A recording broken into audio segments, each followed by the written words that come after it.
Allô, Daniel? Allô, maman. Maman du bon. Daniel. Elle est bonne, elle est bonne. Elle est bonne, là. Elle est bonne, elle est bonne. Bonjour, Allô, Lina. Amina. Allô, Lina, Cathy, la Cathy. famille. La famille.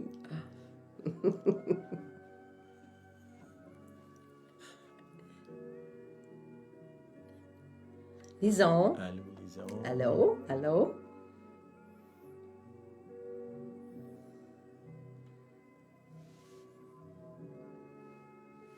Denis? Nathalie? Denis? Allô à vous deux, de nous deux. Allô, Louiselle. Gisèle. Caroline. Bonsoir.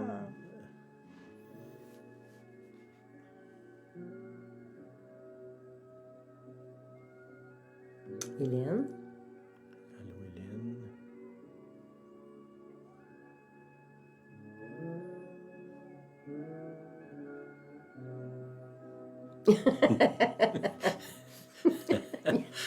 Miam, miam.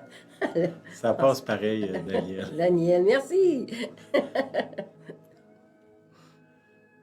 Allô, François. François.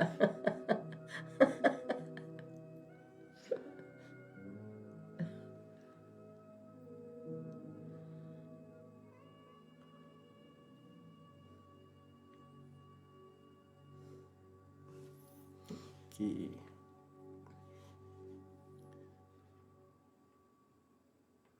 C'est bon. Avais-tu quelque chose? Non, tu partageras après? Oui, un petit peu. OK. Je vais commencer par... bonjour tout le monde. Bonsoir. Bonsoir, plutôt.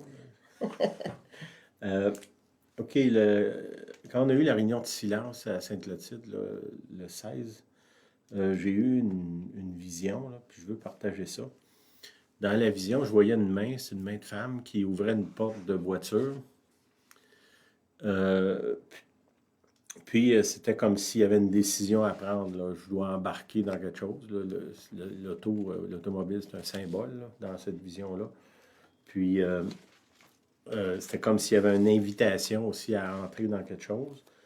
Puis finalement, la femme est embarquée dans l'auto, là. Je vous ai dit l'autre semaine, souvent la femme, symboliquement, ça représente l'Église, là, l'épouse du Christ, là, l'épouse du Seigneur. Elle embarque, mais finalement, un coup sur le côté conducteur. Mais après être assis dans l'auto, elle se rend compte que c'est un auto britannique. Puis, si vous êtes au courant, là, les Britanniques, le volant est sur l'autre côté de l'auto. C'est que là, la femme est comme surprise que finalement, c'est pas elle qui va conduire, même si dans son esprit, elle était rentrée sur le côté conducteur, elle se retrouve sur le côté passager dans cette vision-là. C'est l'auto britannique comme en Angleterre, là. Puis ce que je sentais, c'est que pour plusieurs, là, il y a des décisions à prendre, même dans certains cas, une invitation, mais ça va déranger beaucoup parce que si vous avez déjà vu ou si vous êtes déjà allé en Angleterre, tout est à l'envers. Comparé à nous, là, au niveau de l'automobile, les autos conduisent de l'autre côté. Quand on traverse la rue, nous, on regarde de ce côté-là parce que l'auto arrive de là. En Angleterre, elle arrive de l'autre côté. Ça fait que c'est tout un apprentissage. Quand on tourne à gauche, à droite, c'est différent. Quand on rencontre les autos, les ronds-points, tout est différent finalement. Puis ce que je sentais, c'est que dans le fond, ça va être quelqu'un va avoir une expérience vraiment hors norme dans les décisions qui vont être prises. Puis l'autre chose, c'est que dans cette vision-là, ce que je voyais, c'est comme si la capacité de conduire avait été enlevée. C'est quelqu'un d'autre qui va conduire. Dans mon esprit, dans ce que je pense, c'est que normalement, c'est le Seigneur. C'est que si vous êtes habitué de diriger votre vie, peut-être que Dieu vous amène d'une place où ça va être vraiment lui qui va diriger. Puis ça va être déstabilisant. Puis c'est comme si c'est un nouvel apprentissage.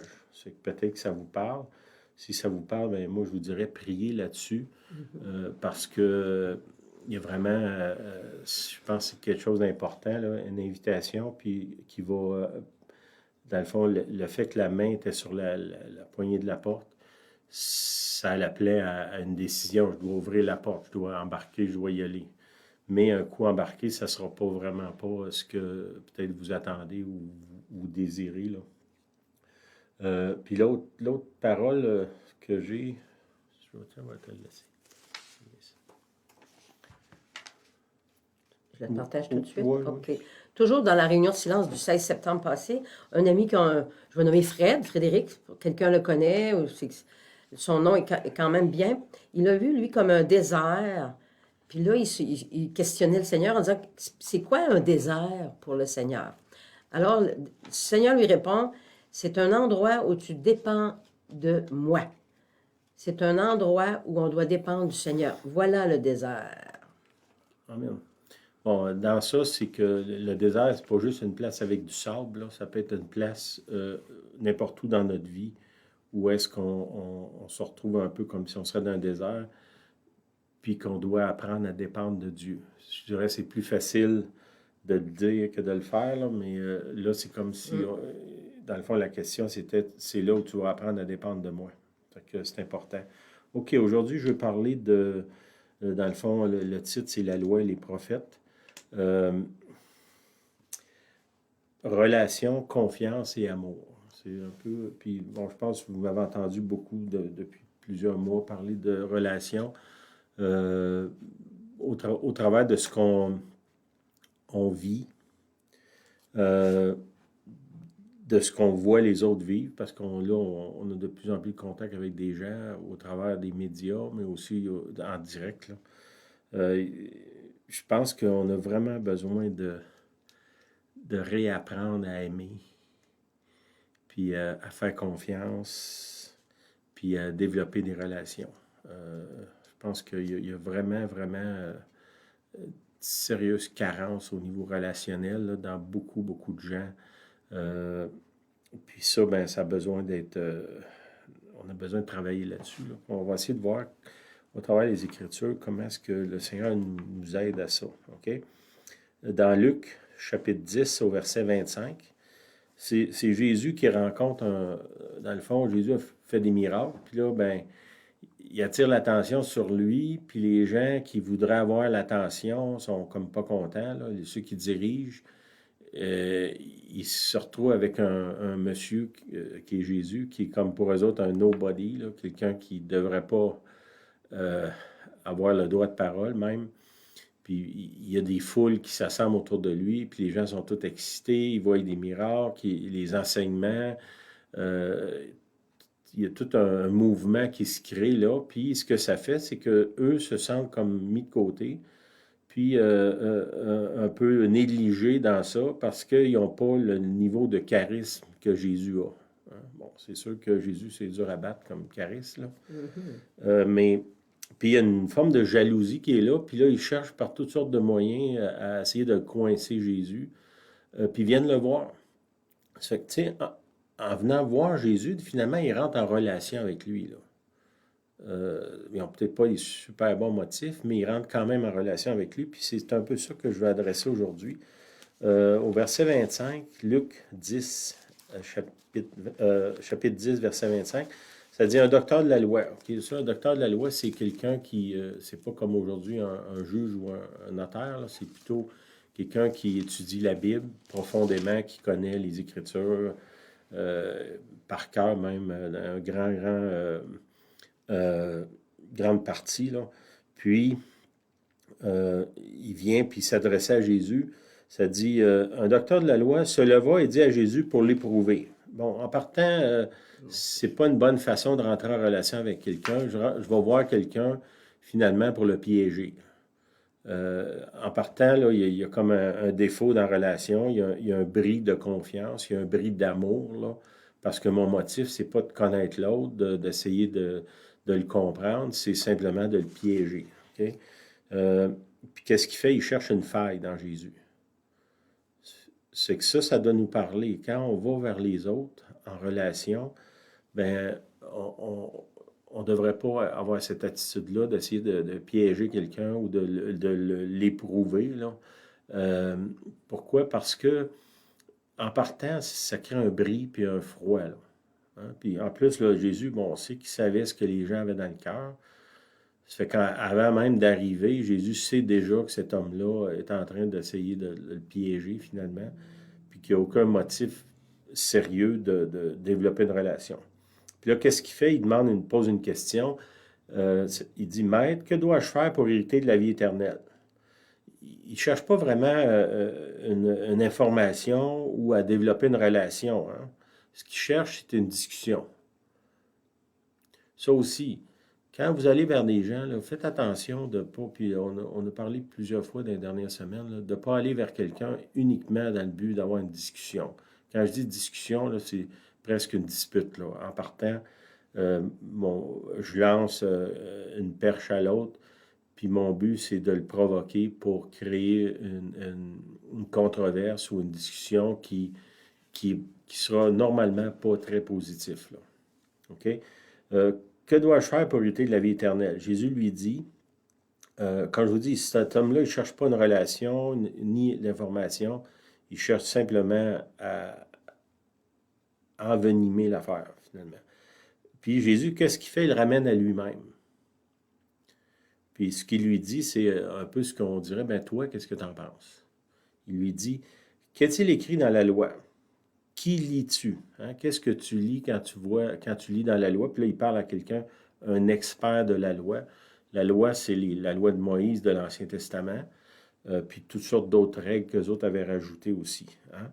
Puis là, ce que l'homme répond, il dit au verset 27, « Tu aimeras le Seigneur ton Dieu de tout ton cœur, de toute ton âme, de toute ta force, de toute ta pensée, et ton prochain comme toi-même. » Okay? Il cite, dans le fond, les 10 commandements, ce qui est dans Exode, le deuxième livre de l'Ancien Testament, au chapitre 20, à partir du verset 1, il va citer ça. Puis, parce que lui, il connaît la loi, il sait quoi dire, il sait ce qui est écrit. Okay? Puis, étrangement, cette réponse-là, elle vient de quelqu'un, d'un groupe de gens qui ont tout fait pour essayer de tordre, puis éviter, puis compliquer ce commandement-là qui était simple. Qu'est-ce qu'ils ont cherché à faire? C'est, je dois-tu payer la dîme du gazon dans ma cour? Ils disent la dîme de la menthe et du cumin, c'est comme des mauvaises herbes. Ils ont toutes sortes de discussions.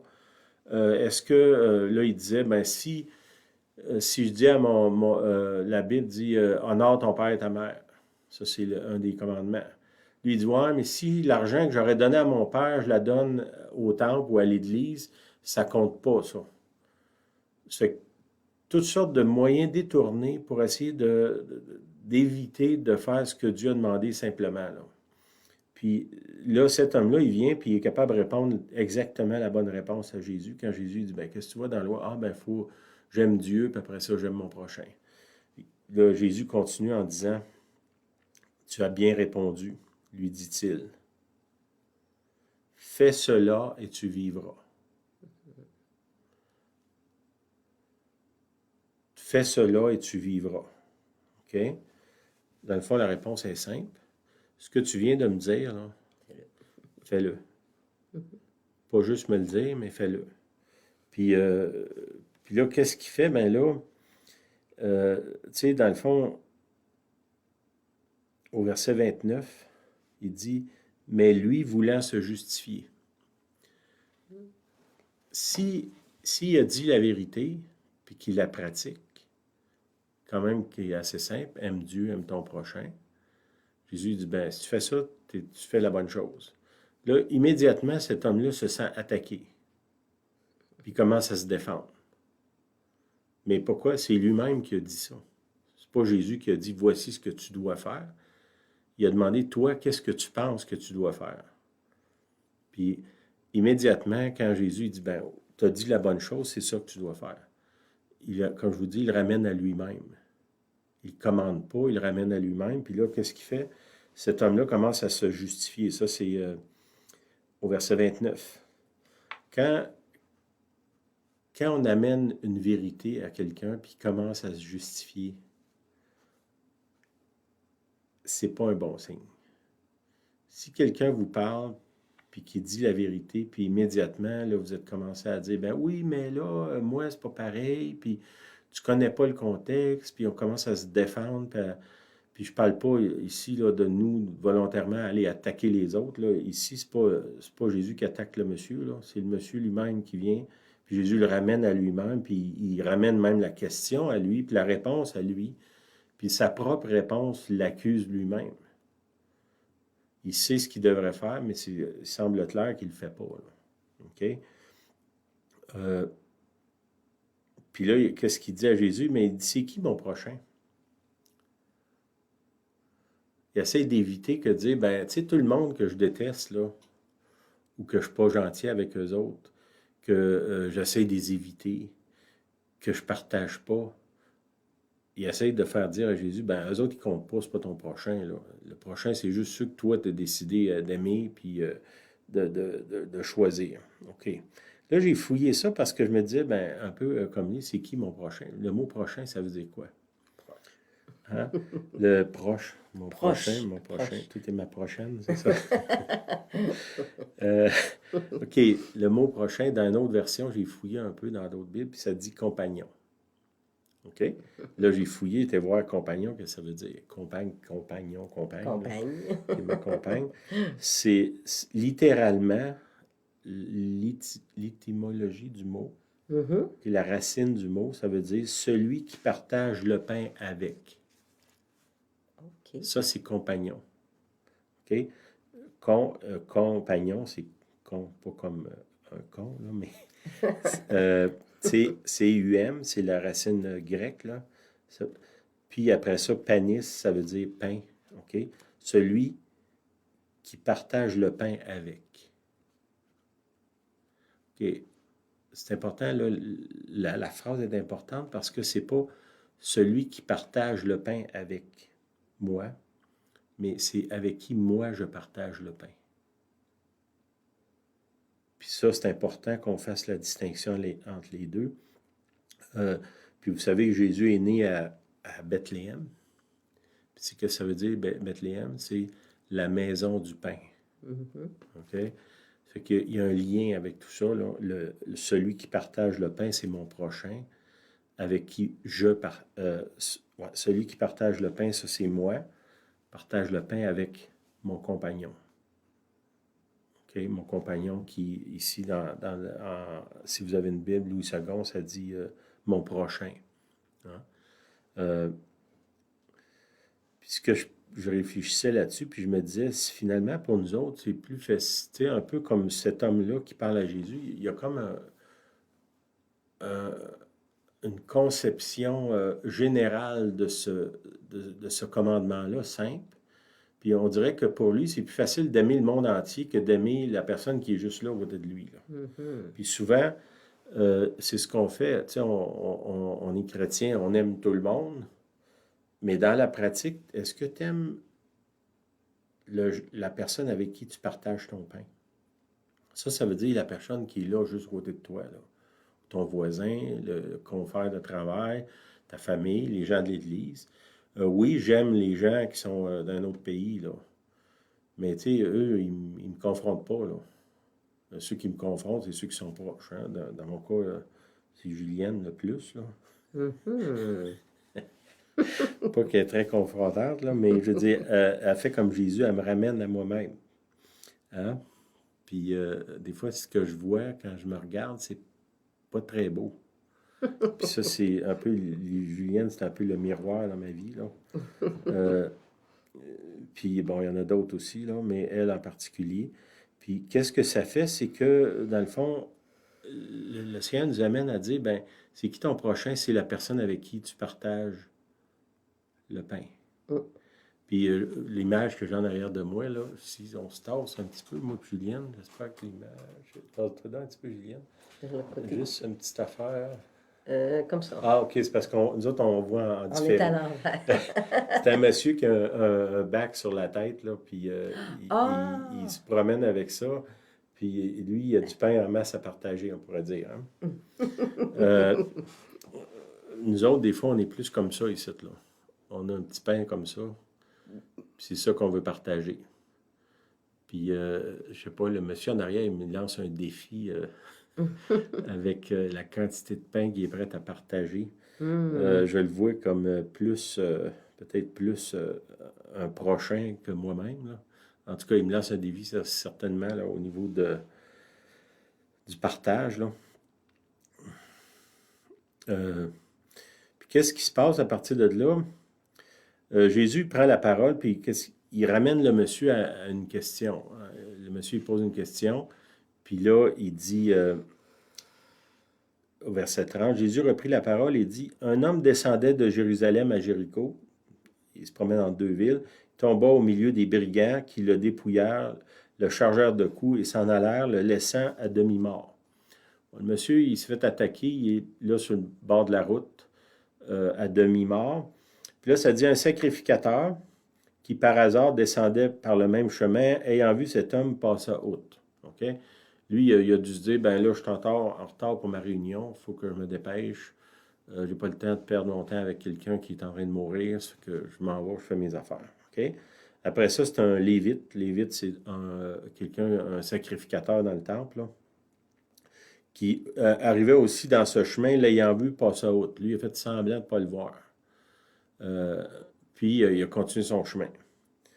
Puis là, quand je lis ça, souvent, nous, ce qu'on pense, c'est qu'on se met dans la position du gars qui est à terre en train de mourir, qui est mal en point, puis qui cherche ou qui attend que quelqu'un va venir le secourir. Ou on se met dans la peau de l'autre, on va le voir, mais un Samaritain. Okay? Samaritain, ça, c'est quelqu'un qui n'est pas un juif, en tout cas, que les juifs déclaraient qu'il n'est pas pur race, on peut dire. Là. C'est peut-être pas fin de dire ça, mais c'est un peu ça. Là. Puis qui, lui, passait par là. Ça fait que le Samaritain, c'est quelqu'un qui est vu, là, tu sais, lui, là, il est pas conforme même. Là. Évite-les. Lui, qu'est-ce qu'il fait? Il passe par là, au verset 33. Un Samaritain qui voyageait, étant venu là, fut ému de compassion lorsqu'il le vit. Okay? Il a vu l'homme à terre, puis qu'est-ce qu'il a fait? Il est devenu son prochain. C'est quoi le prochain? Celui qui partage son pain. Puis là, il devient le prochain, finalement, de lui qui est mort à terre. Pas mort, mais mourant, là. Il s'approcha, banda ses plaies, il versa de l'huile et du vin, puis il le mit sur sa propre monture, le conduisit à l'hôtellerie et prit soin de lui. Okay? Le lendemain, il tira 2 deniers, les donna à l'autre et dit, « Aie soin de lui, et ce que tu dépenseras de plus, je te le rendrai à mon retour. » Bon, là, on pourrait dire qu'il y a 4 personnes dans ça. Là. Il y a deux personnes religieuses, il y a une personne qui est blessée gravement, puis il y a un prochain ou un compagnon, là, parce que le mot que je vous ai dit, prochain, là, dans une autre version, c'est compagnon, là, celui qui partage le pain. Bon, puis je vous dirais, faites attention de ne pas vous mettre dans la peau de la victime, parce que si je pense à moi, là, bien plus souvent qu'autrement dans ma vie, j'étais bien plus dans la peau du lévite puis du sacrificateur. Hein, de faire semblant que je ne l'ai pas vu ou dire que j'ai d'autres choses de plus importantes à faire ou que les autres vont s'en occuper ou toute cette mentalité-là. Puis, de ne pas non plus vous mettre nécessairement dans la peau de celui qui est blessé, dans le sens de « pauvre de moi, je suis victime de tout le monde ». Puis qu'il devrait avoir quelqu'un qui vient me ramasser, même si je ne suis pas vraiment blessé à demi-mort. Puis de blâmer les autres parce qu'ils ne viennent pas me ramasser. Ça, c'est pas une position qu'on devrait être parce que le compagnon qu'on voit plus haut, c'est pas celui qui prend le pain de l'autre, là. C'est celui qui le donne. Puis ça, c'est fondamental dans le christianisme. C'est celui qui donne. Puis dans le fond, nous, on aime ça, croire que c'est nous, le Samaritain, tout le temps. Là. Ça aussi, c'est pas vrai. Là. Souvent, on se promène d'un personnage à l'autre dans cette histoire-là. Puis, ce que le Seigneur nous demande, c'est de devenir le plus possible le Samaritain, là. Celui qui est là, un peu comme le monsieur en arrière de moi, là, qui a une charge de pain, puis qui cherche quelqu'un à qui le donner, là. Plutôt qu'il y a un plat vide, puis il essaie de trouver quelqu'un qui va mettre du pain dedans, là. Ou qui va arriver, va partager son petit grain de pain, puis il pense qu'il est très généreux, là. Peut-être que lui en arrière de moi, c'est un trop gros défi pour vous, là, d'y ressembler, mais commencez avec une baguette, peut-être, là. Il y a quelque chose qu'on doit apprendre dans ça, là. OK. L'autre chose, c'est qu'il a pris l'homme, il l'a mis sur sa monture, puis il a payé, il a dépensé des ressources pour aider l'autre. Puis ça, c'est quelque chose d'important. Si on parle de relations, ben, toutes les relations qui sont significatives dans notre vie, ils sont coûteuses. Puis coûteuse, j'ose espérer que c'est pas juste l'autre qui paye, là. Quand je suis en relation avec, c'est moi aussi, là. Puis ça, ben, plus qu'on investit dans les gens, plus qu'on va arriver dans le fond, à avoir un retour. Puis tu sais, je donne pas juste dans le but d'avoir un retour, parce que ce que je me rends compte, souvent, je vais donner à des gens qui ont l'incapacité de me le rendre. Que je sais d'avance que jamais, ou en tout cas pas à court terme ni à moyen terme, que cette personne-là peut me remettre ce que je suis en train d'y donner. Mais je sais que le Seigneur, lui, voit ce que je fais, puis lui va me rembourser d'une autre façon. Rembourser, je ne parle pas juste d'argent, là, je parle d'affection, d'amour, d'attention, d'écoute, le temps qu'on passe.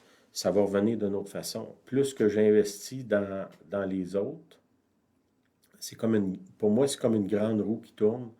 Plus que je mets de matériel dans la roue, matériel, là, je ne parle pas juste physique, là, souvent c'est notre cœur qu'on donne, c'est notre écoute, nos larmes.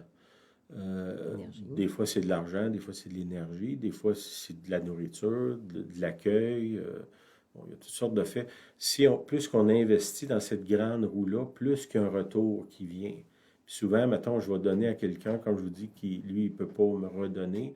Ben, dans ma vie, à maintes reprises, Julien a été témoin de ça, que des fois, immédiatement après, c'est revenu d'ailleurs.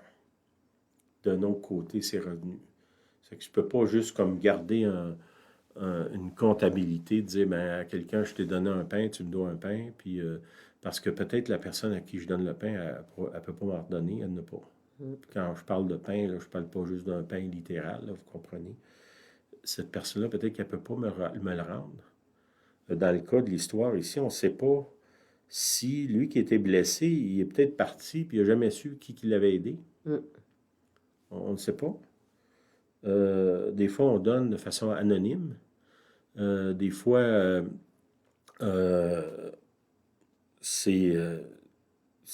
ça revient d'ailleurs, ça revient d'une autre façon. OK? Là, je viens de voir encore une affaire apparaître à côté. Tenez pas compte de ça, là. Ceux qui sont là, je vais déliter ça à la fin. OK. Ça me ramène aux 10 commandements parce que c'est ça qu'il cite là. OK, ben je vais finir avec lui, là. Excusez-moi, là. Je viens de sauter, là. Puis là, Jésus répond à cet homme-là. Il dit, « Lequel de ces trois te semble avoir été le prochain de celui qui était tombé au milieu des brigands? » Il demande, c'est qui pour toi le compagnon ou celui qui partage son pain avec celui qui était blessé? Ben, c'était comme évident, là, la réponse. C'est celui qui a exercé la miséricorde envers lui, répondit le docteur de la loi. Et Jésus lui dit, va et toi, fais de même. Okay? Va et fais de même. Puis je reviens un petit peu plus haut quand il dit,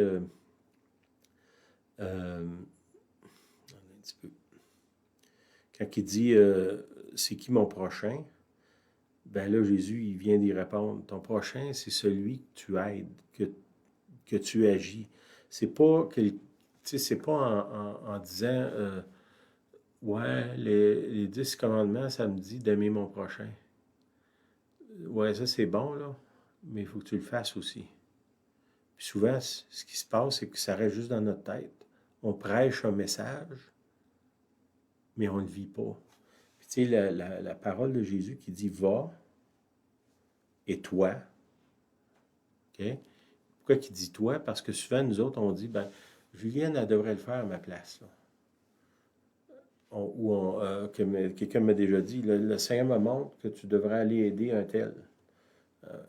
Peut-être c'est pas elle qui dit ça, c'est à moi. Là. Moi, ce que je fais, je prends la parole et je la mets sur elle. Parce que je veux pas me salir les mains ou je veux pas aller toucher à quelqu'un qui est sale à terre. Je mets ça sur quelqu'un d'autre. Ou des fois, je vais donner de l'argent à une organisation, puis eux autres vont s'en occuper. Moi, je me suis les mains. T'sais. Mais peut-être que le Seigneur, il veut que moi, j'y aille. Puis ça, ben, c'est important. Là, Jésus, il dit, toi, pointe du doigt, toi, va, puis fais la même chose. Sois rempli de miséricorde envers ceux qui ont besoin. Fais pas juste en parler. Ou fais pas juste espérer que quelqu'un d'autre va le faire. Puis ça, c'est important. Des fois, on est très militant dans les affaires, mais tu sais, aller faire une manifestation à Montréal ou à je sais pas où contre le réchauffement climatique, puis je vais là avec un auto qui fonctionne pas bien, qui pollue tout le long en montant, puis après ça, je jette mes papiers par la fenêtre, puis là, je vais manifester pour ça. Ben, je suis peut-être mieux de rester chez nous puis agir où est-ce que je vis, là, pour baisser le réchauffement climatique, si c'est mon débat. Ça peut être d'autres choses aussi, là, mais d'agir en conséquence. Pas juste manifester ou aujourd'hui, là, on voit dans Facebook surtout, là, le monde met un pouce en l'air, là, like, c'est bon ce que tu fais, mais demande-moi pas rien, là. C'est pas suffisant un like pour aider quelqu'un qui est en train de mourir sur le bord du chemin. Il faut peut-être y aller, arrêter, puis se demander est-ce que tu as besoin, puis investir dans ça. Que nos. Tu sais, dans la Bible, le mot croire, c'est composé de deux affaires. C'est croire, ça veut dire je reçois, j'entends, puis j'obéis. J'entends, puis j'agis. Comme là, quand il demande c'est quoi que la loi a dit sur ton prochain? Ben, qu'est-ce que la loi dit pour être sauvé? Ben, aime Dieu, aime ton prochain. Okay? Là, tu as eu la parole, tu sais, mais puis là, on voit que dans ce cas-là, l'homme, aussitôt que Jésus commence à lui demander s'il le fait, il commence à se défendre. Ben, si, mettons, Julien elle me demande si j'ai fait telle affaire, puis je commence à me défendre, puis comment c'est quoi le mot qu'il utilise ici? À me justifier. Tu sais, normalement, je me justifie pas parce que j'ai fait quelque chose. Je me justifie parce que je ne l'ai pas fait. Quand tu l'as fait, tu vas dire oui, c'est fait. Inquiète-toi pas, c'est fait. Là, ouais, mais là, j'ai pas eu le temps, puis il est arrivé quelqu'un, puis il a su, puis ça, ben là, je commence à me justifier, c'est parce que je l'ai pas fait. Puis ça, ben, qu'on soit pas des gens qui se justifient trop, là, qu'on soit plutôt des gens qui agissent, comme Jésus, il dit, toi, va, ça veut dire agis, toi, puis fais la même chose que ce monsieur-là dans l'exemple qu'il a donné. Dans ce cas-là, c'était de sauver quelqu'un sur le bord du chemin. OK. Je vais plus loin parce que ça correspond aussi. La semaine passée, je vous ai parlé de la Pâque, finalement, du sabbat, excusez. Puis que le sabbat, dans la compréhension du sabbat, c'est que dans le Nouveau Testament, Dieu nous appelle à devenir le sabbat. Si vous n'avez pas écouté, réécouté le message de la semaine passée, c'est important, surtout vers la fin. C'est quelque chose que le Seigneur m'a montré, qu'il nous appelle à devenir le sabbat. OK? Puis ça, ben ça va avec ça. Puis Jésus, on sait qu'il est né à Bethléem, la maison du pain. Ça parle de communion, de partager le pain. Le jour du sabbat, avant sa mort, qu'est-ce qu'il fait? Il partage le pain. Il y a quelque chose par rapport au pain là, qui est important. Quand il parle de compagnon, de prochain, il parle de celui qui partage le pain. Puis qu'est-ce que Jésus fait? Ça, c'est dans Jean. J'ai pas écrit le passage, je pense que c'est au chapitre 10, là, mais il faudrait fouiller. Là. Avant la fête de Pâques, Jésus, sachant que son heure était venue de passer de ce monde au Père, et ayant aimé les saints, les siens, qui étaient dans le monde, mit le comble à son amour pour eux. Okay? Qu'est-ce qu'il fait? Ça dit, durant la communion, la Sainte Seine, le repas du Seigneur, qu'est-ce qu'il fait? Ça dit, il met un comble à son amour. Il avait déjà rempli, puis là, il en remet. Hein? Il en remet à un point que ça déborde. Là. Puis, pendant le souper, lorsque le diable avait déjà inspiré au cœur de Judas Iscario, fils de Simon, le dessein de le livrer, Jésus, qui savait que le Père avait remis toutes choses entre ses mains et qu'il était venu de Dieu et qui s'en allait à Dieu, se leva de table, ôta ses vêtements et prit un linge dont il se ceignit. Ensuite, il versa de l'eau dans un bassin. Il se mit à laver les pieds des disciples et les essuyer avec ce linge dont il était saint. Okay, on voit là Jésus, qu'est-ce qu'il fait? Il démontre à ses disciples que même si c'est lui, il est Dieu, il est le roi de l'univers, il va se mettre à genoux puis il se met à laver les pieds des autres.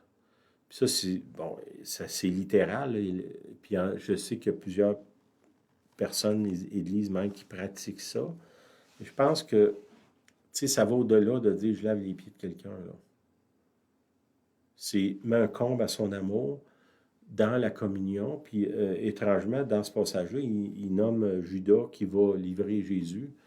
Puis, si vous lisez dans un des autres passages, Jésus il dit j'ai grandement désiré prendre ce repas avec vous. Puis là, dans les gens qui sont là, il y a Judas qui va le livrer, il y a l'apôtre Pierre qui va dire qu'il ne le connaît pas, puis les autres qui vont se sauver. Puis Jésus est là, puis il dit j'ai grandement désiré prendre ce repas avec vous, avec un groupe de gens qui, on pourrait presque dire, qui vont le trahir dans quelques heures. Puis Jésus le sait parce qu'il les avertit de ça.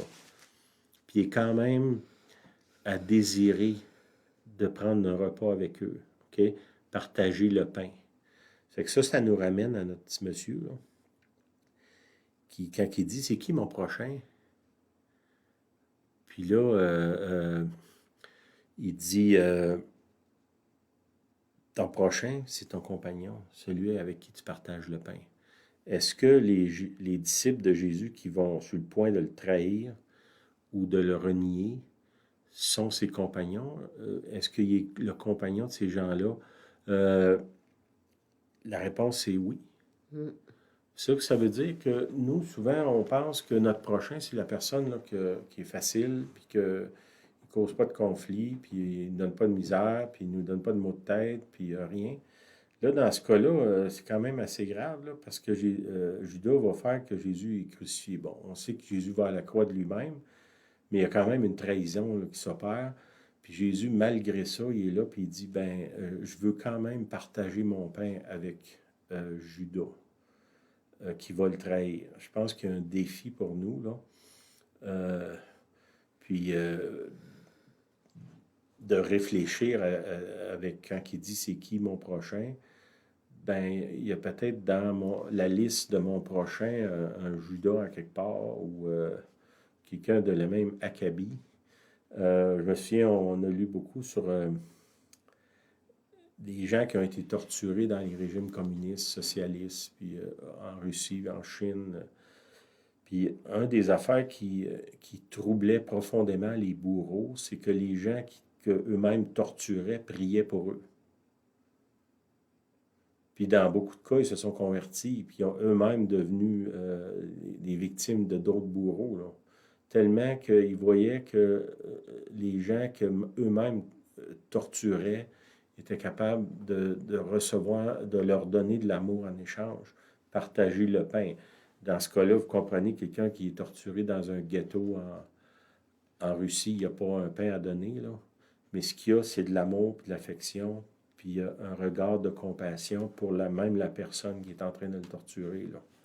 Donc là, on est loin de je choisis mes amis, puis je reste autour de juste les gens qui ne me causent pas de problème. Puis ça, ben, si on veut entrer en relation, puis aller assez loin où est-ce que la relation devient une relation de confiance, tu sais, la confiance, c'est éprouvé, là. Ça passe à l'épreuve. L'épreuve du temps, l'épreuve des gaffes, des erreurs, des mots qu'on dit qui sont pas corrects. Puis l'investissement qu'on a dans l'autre, la résilience qu'on a, on reste dans la relation. Ça, c'est ça qui bâtit la confiance. Tu sais, je dirais, mettons, au départ, on donne la confiance.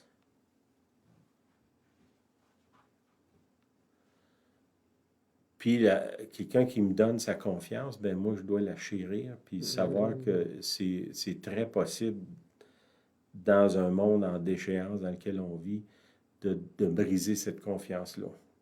Puis je pense qu'on vous l'a dit à plusieurs reprises, là, pour moi et Julienne, ce qu'on comprend, c'est que la confiance en relation, c'est plus important que l'amour. C'est quelque chose qui va nous emmener plus loin.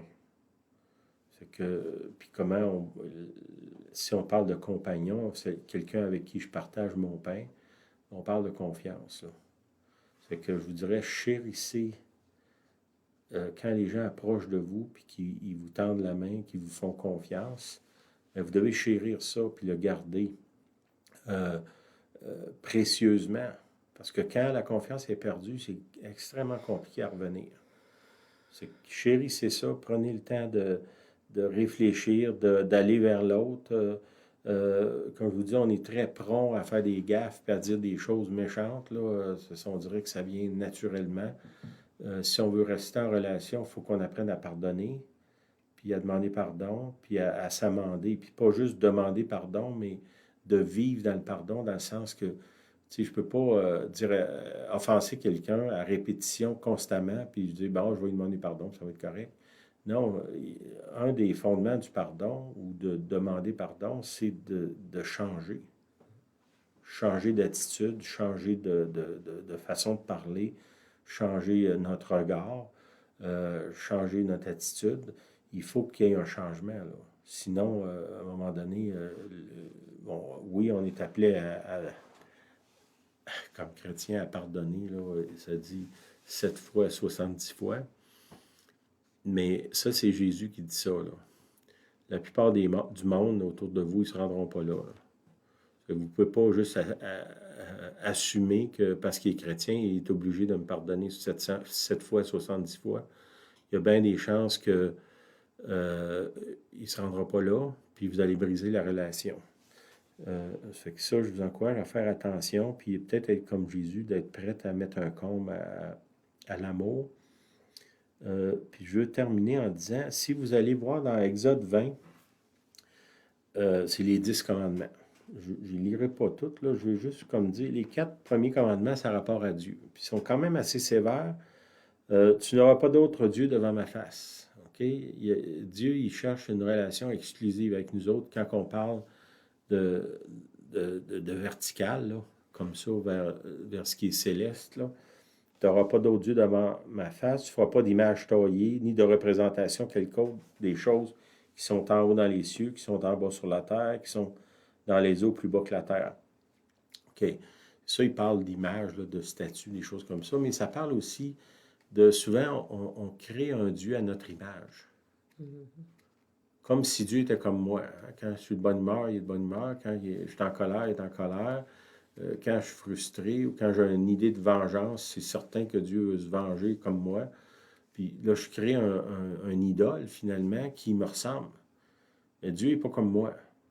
Il n'y a rien à voir avec moi. D'une certaine façon, là, moi et lui, on ne se ressemble pas beaucoup. On n'a pas le même niveau d'amour, de patience, de tolérance. Ça ne se ressemble pas. Fait que si je l'amène à mon niveau, ben c'est un Dieu qui est impotent puis incapable. Parce que c'est ça que moi je suis, là. Ça, c'est une des raisons pourquoi j'ai besoin de Dieu. Tu sais, si j'étais tout puissant, je n'aurais pas besoin de Dieu. Puis ça, ben ça, c'est important parce que c'est le fondement de la relation, là. de comprendre que c'est lui le maître de la relation, c'est lui qui est le Seigneur, c'est lui qui est Dieu, c'est pas nous. Puis Dieu ne vous ressemble pas. Hein?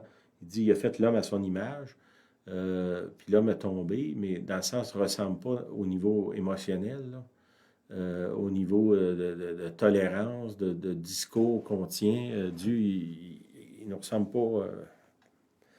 OK? Les 4 premiers commandements, c'est Dieu, c'est rapport à Dieu, à notre relation avec lui. Je pense que ça, c'est le fondement. Il faut qu'on mette ça en perspective. Puis pourquoi il est sévère autant là-dessus? Bien, je pense que ça revient à ce que je vous disais tantôt, l'idée de celui qui partage son pain, mon prochain. Dieu, il partage le pain. Jésus, c'est le pain. Hein? C'est ça qu'il fait. Jésus, c'est le pain qui vient du ciel. C'est ça que ça dit dans l'Écriture. Il vient de Bethléem, il vient de la maison du pain. Il a été formé. Puis il vient, puis il se donne comme le pain. Voici mon corps qui est livré pour vous quand il sert le pain. Ça, c'est là, dans le cœur de Dieu depuis le début. Je désire être ton compagnon. Je désire que tu sois mon compagnon. Mais pour arriver là, il faut que moi, comment je dirais, je m'aligne avec la pensée de Dieu. Je peux pas dire, comment je dirais, je peux pas dire à Julienne, ben, t'es ma femme, mais j'en ai 3 autres ailleurs, là. Bien, des fois, on fait ça avec Dieu. Seigneur, je t'aime, je te crois, mais j'ai un plan B, puis un plan C, puis un plan D aux côtés, là. Puis ça va avec ce que la parole de Frédéric qu'on a donné au début. Le désert, c'est où ce que tu apprends à dépendre de moi. Ça, c'est les 4 premiers commandements, c'est ça. Puis on voit que Dieu est sévère là-dessus. Pourquoi il est sévère, selon moi? C'est que Dieu, il voit à quel point on détruit les relations quand on n'est pas aligné avec sa pensée. Puis il est presque impitoyable. Des fois, on lit les 10 commandements, tu dis « Wow, c'est sévère ». Oui, c'est sévère parce que Dieu déteste le fait qu'on se détruit l'un l'autre en relation. Puis il faut qu'on dépende de lui. Après ça, dans le centre des commandements, le 5e, c'est Dieu dit « Il faut que tu prennes le repos du sabbat ». Puis comme je vous ai dit la semaine passée, le sabbat, dans le fond, c'est la place où est-ce qu'on va se reposer. Puis ce que je comprends, c'est que Dieu nous appelle, nous, à devenir cette place-là. Ça veut dire, je suis en relation, les 4 premiers, je suis en relation, j'éclaircis, je purifie ma relation avec Dieu, je deviens la place de repos où les gens peuvent reposer leur tête. Puis après ça, dans les 5 autres, il explique dans le fond des règles de conduite avec les autres. Hein. Tu convoiteras pas ce qui appartient à l'autre. Pourquoi? Quand je convoite ce qui appartient à l'autre, j'ai un désir de destruction de l'autre. Mais là, je ne peux pas rentrer en relation si je suis jaloux, puis que je désire détruire ou me saisir de ce qui appartient à l'autre. Ça, c'est les 5 autres commandements, là. Je n'irai pas en détail, vous pouvez les relire. Et de lire peut-être, il dit, tu ne tueras point, tu ne commettras pas d'adultère, tu ne déroberas point. Ça, c'est toutes des entraves aux relations. Des choses qui brisent la confiance, puis qui fait que dans beaucoup de cas, on se retrouve tout seul. On dit, j'ai aucun ami. Ben, si tu n'as aucun ami, c'est quoi que tu as fait? Ou qu'est-ce que tu n'as pas fait? Est-ce que tu as partagé ton pain? Est-ce que tu es allé vers l'autre? Ou si tu as posé des gestes qui fait que les gens s'éloignent?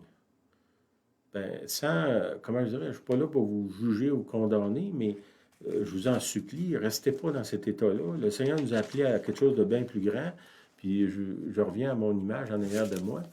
Tu sais, Dieu nous appelle à être quelqu'un là, qui a du pain en masse, puis qui est plus que prêt à le distribuer à d'autres.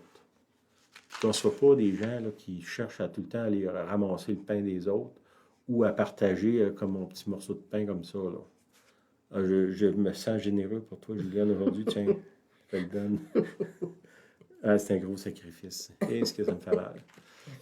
Ben, qu'on ne soit pas comme ça, là. Qu'on ne soit pas connu pour ça non plus. Ça, je vous encourage à devenir, puis je vais prier là-dessus, là, qu'on devienne les compagnons, le prochain, puis celui qui partage le pain avec. Je vais finir par la prière. Seigneur, je te prie qu'on devienne, Seigneur, pour ceux qui sont proches, des compagnons, des gens avec qui partagent ce qu'ils ont, symboliquement le pain de vie qui est Jésus, mais qu'on partage aussi ce qu'on a, nos ressources, nos capacités, notre écoute, qu'on soit reconnus comme des gens qui sont généreux, qui sont prêts à donner, à partager avec les autres. Seigneur, ôte-nous de cette mentalité-là d'aller chercher plutôt que de donner, d'attendre plutôt que d'aller. Seigneur, qu'on écoute à ton commandement, ce que tu dis au maître de la loi, que toi, va, puis fais de même. Qu'on soit des gens qui font, pas juste des gens qui disent. Le fait que je sais quoi faire, ça ne veut pas dire que je le fais. Puis l'Évangile, c'est une religion de pratique. C'est pas une philosophie. C'est une religion extrêmement pratique. Jésus a marché sur la terre, puis il a marché avec les pécheurs. C'est l'ami des gens, des pécheurs, des gens de mauvaise vie. Il a partagé avec les autres. Il a vraiment, vraiment fait ça. Puis je vous encourage à aller ou inviter du monde. Inviter des gens chez vous. Mettez la table. Pendant que je cherchais mon image que j'ai mis en arrière, je voyais plein d'images de gens qui étaient autour d'une table, puis ils mangeaient ensemble. C'est le temps là, d'inviter. Peut-être que vous n'avez pas les ressources pour inviter 5 personnes, 10 personnes. Invitez une personne. Allez vers les gens. Peut-être que vous dites, bon, telle personne, là, je vais faire un effort, je vais l'inviter. Attendez pas d'être invité. Vous invitez. C'est ça, devenir compagnon. C'est ça, être le prochain. C'est ça que Jésus nous appelle à être. Amen. Amen. T'avais-tu quelque chose? Peut-être ajouter une chose, toute petite chose. À la fin, Sylvain parle de le compagnon étant celui qui va partager le pain. Donc, on parle de partage. Tu partages avec quelqu'un. Puis là, je suis revenue à Luc chapitre 10, où le début, quand Jésus il parle exactement au maître de la loi. Regardez comme c'est très percutant ce qu'il fait. Il commence par raconter, parce que l'autre, il dit, qui est mon prochain? C'est la question. Donc, qui est mon compagnon? Qui est celui avec qui je vais partager le pain? C'est ça qui veut dire le maître. Jésus, lui, va répondre par une parabole, un homme. Il ne semble pas dire un homme de la Galilée, un homme du nord de la Galilée ou de Bethléem, un homme. Un n'importe qui va être, on sait, il va être dépouillé, frappé, il va tomber ensanglanté, il va avoir un lévite, un sacrificateur. Donc, le maître, celui qui est le maître de la loi, le docteur de la loi, il va se reconnaître dans le lévite et le sacrificateur. Ils vont passer outre. Donc, ce ne seront pas des compagnons. Mais celui qui écoute cette parabole-là, c'est le docteur de la loi. Puis là, il est troublé, là. Puis celui qui va vraiment prendre le temps d'écouter le blessé, l'ensanglanté, couché au sol, c'est le Samaritain. Puis Jésus fait exprès pour prendre le Samaritain, parce que pour les Juifs, les Samaritains, c'est le peuple un peu plus au nord de Samarie, un peuple qu'on ne côtoie pas, qu'on ne donne jamais la main, qui sont sales, ou ils sont d'une autre nation. Ils sont vraiment en désaccord complet dans leur façon de vivre. Alors Jésus fait exprès de dire, c'est le Samaritain qui va partager le pain. Dans ce cas-là, c'est le compagnon. Fait que ça se termine en disant, Jésus dit, va, toi, fais de même. Mais moi, ma question qui aurait suivi, c'est comment le docteur de la loi a répondu à une telle situation après une parabole comme ça? Il a dû se sentir extrêmement visé, un peu choqué même. Il est probablement rentré chez lui plus troublé alors qu'il voulait se justifier. Voyez-vous? Parce que Jésus, il vient pour nous troubler. Il semblerait que c'est ça, sa fonction dans tout ce qu'on lit. Il est là pour nous troubler. Et c'est bon. Je bénis. Amen. Si vous êtes troublé, ben, agissez en conséquence. Amen. Amen. Soyez bénis. Merci pour être là. Bonne semaine. On sait. Réunion de silence? La réunion de silence. 16 octobre. 16 octobre. Il reste quelques places si ça vous intéresse, juste nous communiquer. C'est à Sainte-Clotilde de Beauce. 2 heures le 16 octobre. 16 octobre. Amen. Soyez bénis. Bonne semaine. Bye bye tout le monde. Bye.